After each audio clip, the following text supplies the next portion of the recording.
Hello everyone. As we are continuing with the first chapter of business studies class 12th और हमारा आज का topic है nature of management. ठीक है, वन बाय वन तीन चीजों को हमें डील करना है. Management as an art, management as a science and management as a profession. किसी भी चीज को हम अगर कंपेयर करते हैं कि वो आर्ट है या नहीं है, साइंस है या नहीं है, या प्रोफेशन है या नहीं है, तो उसके लिए सबसे पहले उनकी खुद के फीचर्स को देखना पड़ेगा. तो आर्ट्स के क्या क्या फीचर है? आर्ट्स, अगर हम किसी चीज को बोलते हैं कि वो आर्ट है, तो उससे पहले हमें देखना है कि आर्ट का फीचर नंबर 1 क्या है? Existence of theoretical knowledge. Then second one is personalized application and third one is based on practice and creativity. Existence of theoretical knowledge का मतलब क्या हुआ कि क्या उससे रिलेटेड बुक्स हमारे पास अवेलेबल है या नहीं है, कितनी पुरानी नॉलेज है, कितनी खोज हुई है, कितना लिखा गया उसके बारे में. तो वी कैन सी कि लिटरेचर के बारे में, डांस के बारे में, म्यूजिक, पेंटिंग, हर चीज़ के बारे में डिटेल नॉलेज है हमारे पास ऑलरेडी. देन सेकेंड वन क्या है? Personalised application. देखिए, जितने भी सिंगर्स हैं या फिर जितने भी डांसर्स हैं, वो क्या करते हैं? वो फॉर्म्स को सीखते हैं, उसको फिर अपने से अप्लाई करने की कोशिश करते हैं और अपने तरीके से प्रेजेंट करने की कोशिश करते हैं. Then third one is based on practice and creativity. और आपने देखा होगा कि जितने डांसर्स हैं या कुक हैं, वो लोग कितना कितना प्रैक्टिस करते रहते घंटों घंटों करते रहते हैं, और फिर अपना खुद का भी उनकी क्रिएटिविटी होती है. फॉर एग्जाम्पल आप देख लो कि सिंगर्स का एग्जाम्पल ले लो. अरिजीत सिंह सिंगिंग करते हैं, जुबिन सिंगिंग करते हैं, सोनू निगम सिंगिंग करते हैं, पर हर कोई अलग ढंग से गाता है और हम उनकी आवाज़ से भी पहचान जाते हैं, ये स्टाइल से भी पहचान जाते हैं. तो क्या है कि उनकी क्रिएटिविटी है. ठीक है, तो ये तीनों फीचर्स हमारे मैनेजमेंट आर्ट्स के थे. अब हम देखें क्या मैनेजमेंट में भी ये तीनों फीचर्स हैं. तो मैनेजमेंट में क्या थ्योरेटिकल नॉलेज है? एग्जिस्टेंस ऑफ थ्योरेटिकल नॉलेज है, बिल्कुल है. मैनेजमेंट में बहुत सारे प्रिंसिपल्स लिखे गए हैं, बहुत सारी बुक्स अवेलेबल हैं, अलग अलग फील्ड से हैं. जैसे कि मैनेजमेंट की जो ब्रांचेस हैं, फाइनेंस, मार्केटिंग, सेल्स, तो इस तरह से उसकी भी थ्योरेटिकल नॉलेज है. तो ये पॉइंट आर्ट का हम मैनेजमेंट को जो है सेम है उसमें. दूसरा, पर्सनलाइज्ड एप्लीकेशन. जितने भी मैनेजर्स होते हैं वो क्या करते हैं? वो सारे जितने भी थ्योरेटिकल नॉलेज है उसमें अपने हिसाब से इनोवेट करते हैं, फिर अप्लाई करते हैं, जो भी सिचुएशन होती है उनको डील करते हैं अपने पर्सनलाइज तरीके से. तो ये पॉइंट भी हमारा आर्ट्स का मैनेजमेंट में है.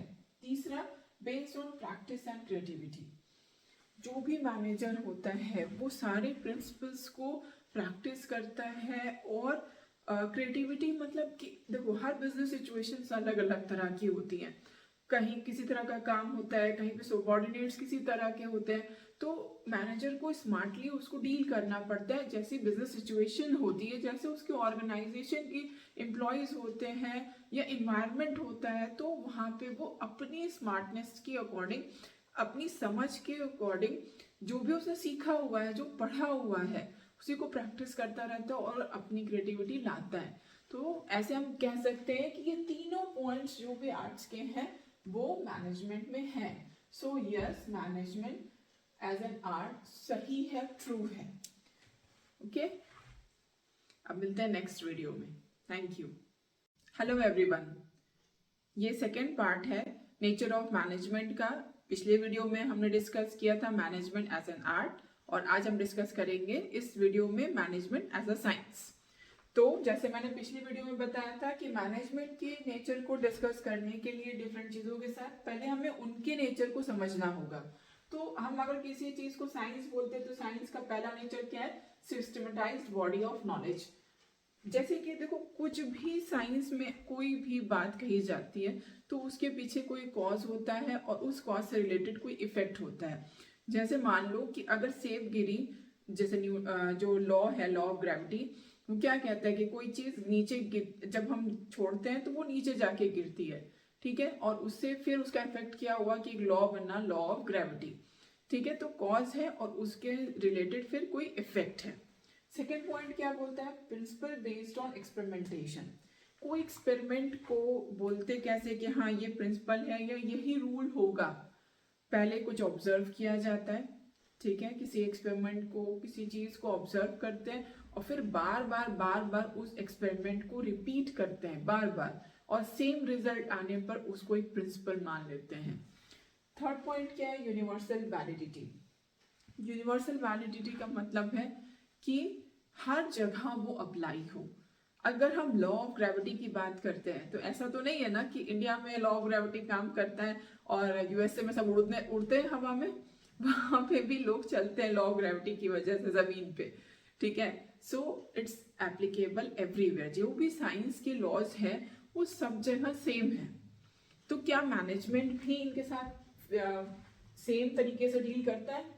पहला पॉइंट जो था सिस्टमेटाइज्ड बॉडी ऑफ नॉलेज, तो बिल्कुल मैनेजमेंट की भी एक सिस्टमेटाइज्ड बॉडी ऑफ नॉलेज है। जैसे उसमें कॉज एंड इफेक्ट रिलेशनशिप है, वैसे तो नहीं है, बट हाँ मैनेजमेंट की भी एक सही तरीके की लैंग्वेज है, एक रूल्स रेगुलेशन है, तो वो भी अपने आप में एक सिस्टमेटाइज्ड बॉडी ऑफ नॉलेज है, ठीक है। देन सेकेंड पॉइंट क्या है, प्रिंसिपल बेस्ड ऑन एक्सपेरिमेंटेशन। मैंने बताया कि जैसे कोई एक्सपेरिमेंट होता है, पहले ऑब्जर्व करते हैं और बार बार उसको रिपीट करते हैं और हर बार सेम रिजल्ट आता है, तब जाके वो प्रिंसिपल बन जाता है, रूल बन जाता है। तो क्या ऐसा ही मैनेजमेंट में है? तो ऐसा नहीं होता। क्यों? क्योंकि मैनेजमेंट जो है वो ह्यूमन नेचर को डील करता है। ह्यूमन नेचर ना हर बार, एक ही इंसान भी अलग अलग बार अलग अलग तरीके से रिएक्ट करता है। फॉर एग्जाम्पल, अगर आपको थप्पड़ मारा जाए तो हो सकता है एक बार आप रो दें, एक बार आप गुस्सा करें, एक बार आप हंसे, एक बार कुछ रिएक्शन ही ना हो, तो ये रिपीटेड नहीं होता है सेम वे में। तो ये क्या है, बेस्ड ऑन एक्सपेरिमेंटेशन जो है प्रिंसिपल्स वो नहीं अप्लाई होते हैं क्योंकि हम ह्यूमंस के साथ काम करते हैं। यूनिवर्सल वैलिडिटी, एक ही प्रिंसिपल सब जगह काम करे मैनेजमेंट का, ये कोई जरूरी नहीं है। एक ही प्रिंसिपल हो सकता है कि एक फैक्ट्री में काम करे, दूसरे में उसमें कुछ मॉडिफिकेशन करना पड़े, कुछ चेंजेस करने पड़े, तो हर जगह बदलाव के साथ काम करना पड़ता है। सारे प्रिंसिपल सेम वे में सारी फैक्ट्रीज में, सारी ऑर्गेनाइजेशन में एक जैसे काम नहीं करते हैं। इस वजह से क्या होता है कि उनकी एग्जैक्टली सेम यूनिवर्सल वैलिडिटी नहीं होती है। तो कुछ तो पॉइंट सिमिलर है और कुछ नहीं है, जिसकी वजह से हम ये कह सकते हैं कि मैनेजमेंट एक एग्जैक्ट साइंस नहीं है, ये एक अप्लाइड साइंस है। आई होप ये क्लियर हो गया होगा। नेक्स्ट वीडियो में मिलते हैं मैनेजमेंट एज अ प्रोफेशन में। Thank you. This is the third video of nature of management and today we will discuss management as a profession. तो फर्स्ट ऑफ ऑल हम ये देख लेते हैं कि प्रोफेशंस के क्या क्या फीचर्स होते हैं। तो सबसे पहला पॉइंट है well defined body of knowledge. हर एक प्रोफेशन से रिलेटेड कुछ बुक्स हैं, डिग्रीज है, नॉलेज है और वो एकदम क्लियर है। तो ये जो कोई भी प्रोफेशन हो वो well defined body of knowledge है।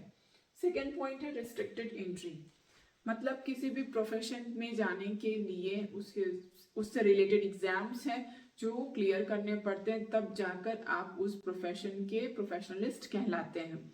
फॉर एग्जाम्पल, अगर आपको सीए बनना है तो उससे रिलेटेड जो एग्जाम्स हैं वो क्लियर करने पड़ेंगे। अगर आपको डॉक्टर बनना है तो डॉक्टर से रिलेटेड जो एग्जाम्स हैं उनको क्लियर करना पड़ेगा, एमबीबीएस करना पड़ेगा, एमडी करना पड़ेगा। तो इस तरह से ऐसे कुछ भी आप प्रोफेशन नहीं जा सकते।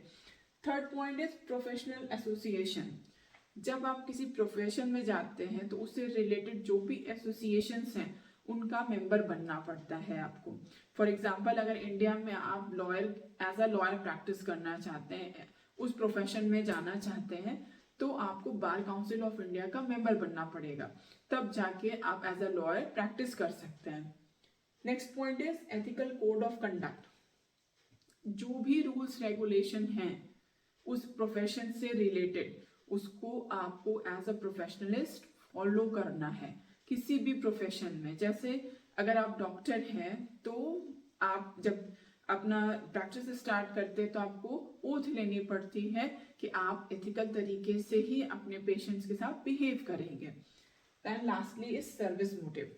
हर प्रोफेशन में ये जरूरी है कि मकसद हमारा सेवा करना हो, सर्विस मोटिव हो। जैसे एक लॉयर है, उसका मेन मोटिव क्या होता है कि उसके क्लाइंट को जस्टिस मिले, उसके साथ जस्टिस हो, ठीक है। या एक डॉक्टर है तो उसका जो है मोटिव क्या होगा कि उसका पेशेंट सही हो जाए, उसकी तबीयत सही हो जाए। तो क्या मैनेजमेंट में भी ये सारे जो प्रोफेशंस के पॉइंट है वो है? पहला पॉइंट है well defined body of knowledge. बिल्कुल, इंडिया में आज के डेट में बहुत सारे इंस्टीट्यूशंस हैं जो MBA कराते हैं और मैनेजर्स बनाने की कोशिश करते हैं, तो बिल्कुल है ऐसा, ठीक है। तो फर्स्ट पॉइंट तो हमारा प्रोफेशन का मैनेजमेंट में है। दूसरा है रिस्ट्रिक्टेड एंट्री। तो ऐसा बिल्कुल भी नहीं है। हम बहुत सारे ऐसे लोगों को आप भी जानते होंगे, इर्द गिर्द आपके भी होंगे, कि कोई भी कहीं का भी मैनेजर बन जाता है। उसको जरूरी नहीं है कि उसने MBA ही किया हो। ठीक है, जो MBA करते हैं उनकी ज्यादा रिस्पेक्ट रहती है, उनकी ज्यादा डिमांड रहती है, बट ऐसा कंपल्शन नहीं है कि वो उसको MBA करना ही है, ठीक है। सो ये पॉइंट जो है रिस्ट्रिक्टेड एंट्री वाला, ये कंपल्सरी नहीं है। Third one is professional association.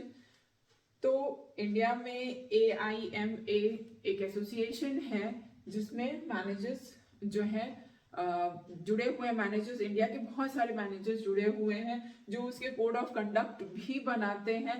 But वही बात कि रिस्ट्रिक्टेड एंट्री तो है नहीं, सारे लोग तो MBA करके मैनेजर तो बने नहीं हैं। तो ये पॉइंट और ये पॉइंट, ये तीनों ही प्रोफेशन में के साथ मैनेजमेंट का डील नहीं करता है। And last one is service motive. तो वी ऑल नो दैट कि एक ऑर्गेनाइजेशन काम करता है प्रॉफिट मोटिव के लिए। सर्विस मोटिव के लिए तो बिल्कुल भी कोई भी ऑर्गेनाइजेशन, बिजनेस ऑर्गेनाइजेशन काम नहीं करता, ठीक है। तो उसका तो सबसे पहला मकसद ही यही है। हमने ऑब्जेक्टिव्स ऑफ मैनेजमेंट में भी देखा कि profit motive is the first point. तो ये पॉइंट भी प्रोफेशन का मैनेजमेंट के साथ डील नहीं करता है, दोनों एक दूसरे से एकदम अपोजिट है। तो हम कह सकते हैं कि मैनेजमेंट अभी प्रोफेशन एक अच्छा सही तरीके से प्रोफेशन बनने के रास्ते में है, पर ये पूरी तरीके से एक प्रोफेशन अभी इंडिया में नहीं बना है। तो आप तीनों वीडियोस देख लीजिए और आपको क्लियर हो जाएगा नेचर ऑफ मैनेजमेंट। मिलते हैं नेक्स्ट वीडियो में। Thank you.